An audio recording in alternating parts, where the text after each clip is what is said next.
Hey guys, if you're thinking about buying a new car or a pre-owned car and you're thinking of between ICE or battery electric vehicle or hybrid, I'm going to give you some thoughts from a different perspective on based on trends which we can see in this report.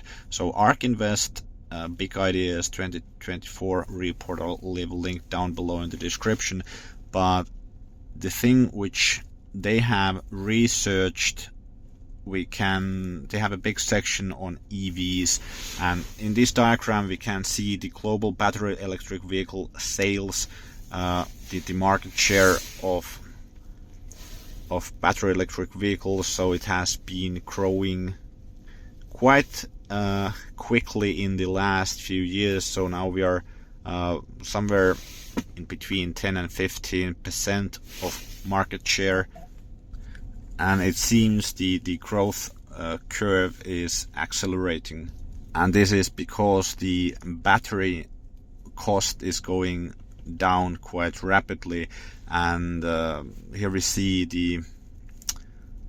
based on the Wright's law, the predictions of the battery costs going down. The battery is the most expensive part of a battery electric vehicle, or anyhow it used to be, and currently we are at around $100 per kilowatt hours, and for, let's say, mid-size car, that would be like 60 to 80 kilowatt hours of battery which is required for that. And if you have been following Tony Seba on X, he tweeted recently that in China the cost is actually closer to $50 than $100 already currently, and the forecast is that the battery cost is going down rapidly. Also, another point which has kind of put some at unease is the charging and the charging infrastructure and the charging speeds. And based on this research, the charging speeds at last year were 12 minutes for 200 miles of range, and the prediction here is that it will be 4 minutes in 2027.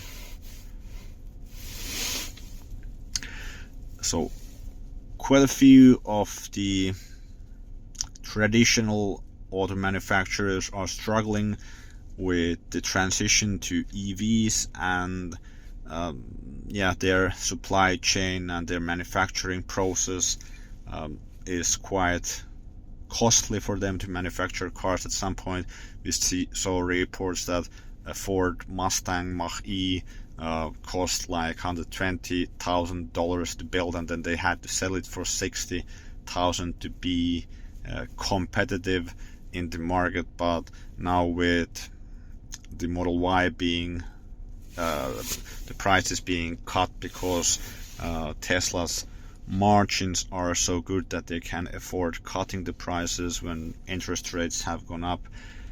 Prices have been cut lower, and they still make a good profit.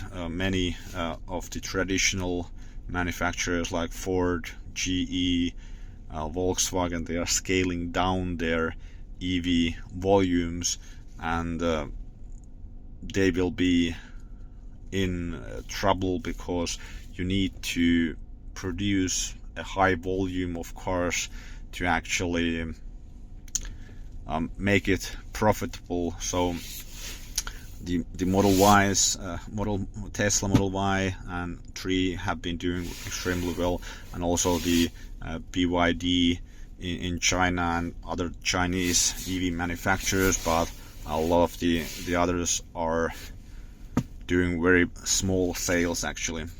This chart shows that the EVs are actually in the US at price parity with internal combustion engine cars, and that was reached in the US at least quite recently, and I think the situation in China is very similar. And based on all of the previous research, the prediction is that fully battery electric vehicles will gain market share. So now we are at here, and the market share of fully battery electric vehicles is still quite low, but it will keep increasing, and in this prediction in 2030 it will be, I don't know, is that like 80% or close to 80 million units sold. The prediction, and the kind of the full market size is described here as 100 million vehicles annually. So here in the dark blue we see the internal combustion engine volumes going down, and the prediction that in 2028 the internal combustion engines will be a kind of a tiny sliver in the market anymore. And of course the kind of what makes this a death spiral for internal combustion engine cars is that as the volumes start to go down, all the parts will start costing more because they are manufactured in small volumes and don't have the scale advantage there anymore, and the EVs will actually have the scale advantage, and the prices of batteries are still going down, and the maintenance costs of EVs is also lower.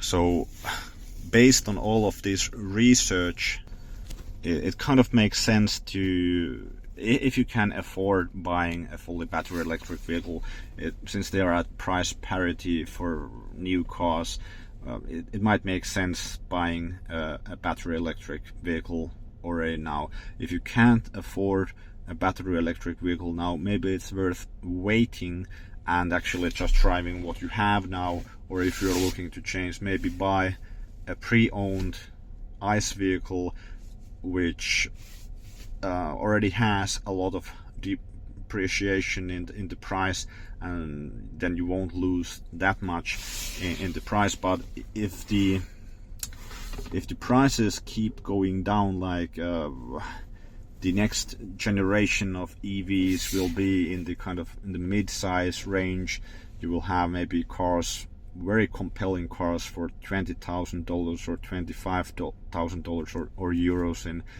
the European market. And actually the Chinese brands are already lower than that, and even in Europe I think you had some Chinese made vehicles for like 13,000 euros or something like that. Maybe they were not that great cars yet and not that big range, but still it shows that the prices of battery electric vehicles have gone down a lot.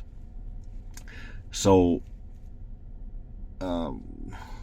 because the service and the operating costs of a battery electric vehicles are so much lower, I think it already makes sense to buy one of those. A hybrid kind of makes sense if you already have one, and if you can drive your daily drives with the capacity of the small battery it has. But then again, you still need to service it because it has that internal combustion engine. So if you already don't have a hybrid, I wouldn't buy a hybrid. I would buy a used EV if you can afford it, or a new EV if you can afford it, or then just buy a cheaper internal combustion engine car and then switch over to an EV in a few years when the price points have gone down even more. If this video was helpful to you, please give it a thumbs up. Thanks for watching.